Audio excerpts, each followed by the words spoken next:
آپ دیکھیں کہ شیطان نے آپ اسلام کو سجدہ نہ کیا، اس نے اللہ کی نافرمانی کی، تو سوال پیدا ہوتا ہے کیوں نافرمانی کی؟ اس وقت تو کوئی اور شیطان نہیں تھا جس نے اس کو ورغلایا ہو، تو اس نے کیوں سجدہ نہیں کیا تھا؟ تو علماء نے لکھا ہے اس وقت شیطان تو کوئی اور نہیں تھا مگر اس کے نفس نے اس کو ورغلایا۔ تو نفس وہ بدبخت ہے، بدکار ہے کہ جس نے عزازیل کو شیطان بنوا دیا، یعنی شیطان کو شیطان بنوانے والا جو گرو گنٹھال ہے وہ نفس ہے۔ تو نفس جو ہے یہ زیادہ بڑا دشمن ہوا۔ اب انسان کو گناہ کا جو خیال آتا ہے نا، کئی مرتبہ شیطان کی طرف سے آتا ہے، کئی مرتبہ نفس کی طرف سے آتا ہے، تو سالک کو پتہ نہیں چلتا کہ یہ کدھر سے جو ہے وہ میسج آ رہا ہے، کون میسج بھیج رہا ہے گناہ کا۔ تو ہمارے بزرگوں نے اس کو کھول دیا، وہ فرماتے ہیں کہ جب گناہ کا کوئی خیال آئے اور بار بار اسی گناہ کا تقاضا ہوتا رہے کہ یہی گناہ کرنا ہے، تو سمجھ لو کہ یہ نفس کی طرف سے ہے، کیونکہ نفس کی مثال ضدی بچے کی طرف سے ہے۔ وہ ایک چیز اگر منہ سے نکال دیتے ہیں نا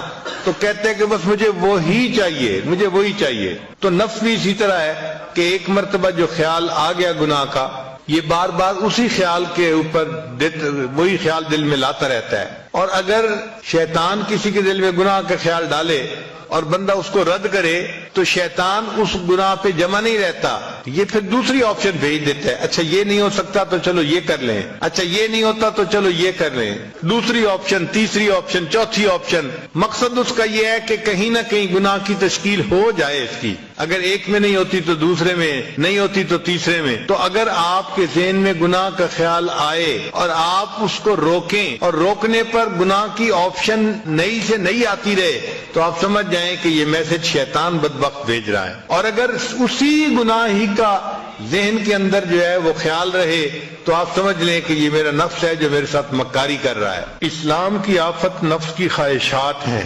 حضرت امام